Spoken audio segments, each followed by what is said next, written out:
Qudiem il-bini tal-Kunsill Lokali, il-President tal-Partit Laburista Stefan Zrinzo Azzopardi għalli l-elezzjonijiet li ser isiru fl-10 ta' Marzu f'Taslima huma xhieda tal-lob id-demokrazija minn Gonzi PN.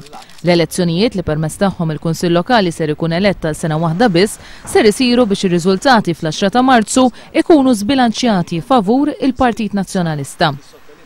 Meta dan il-Kunsill għadda mill-ar żmien tiegħu u beda jaħdem għaċ-ċittadini, Gonzi PN għażel li jxogħol. Dan l-att innifsu juri li l-Gvern m'għandux għal-qalbu n-nies. Il-President tal-Partit Laburista kritika l-burokrazija li f'din il-lokalità tinħassa l-punt li l-Kunsill Lokali diffiċli jamministra.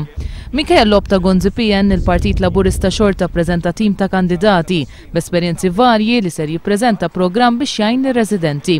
Dan minkejja li ma jistax jagħmel programm elettorali fit-tul minħabba li ser ikun elett għal sena waħda biss. Il-kelim ewlieni Laburista l-Gvern Lokali Stefan Bontempo għall il-komunità f'Taslima taħt il-Gvern Nazzjonalista kienet mitluqa, minsija, umiljata u issa bix-xogħliment tal-Kunsill Lokali użata wkoll.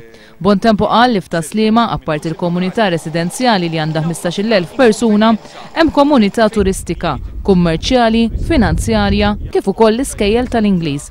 Minħabba nuqqas ta' ppjanar dawn kollha qed isibu problemi ta' parkeġġ, tat traffiku u ta' tniġġis tal-arja.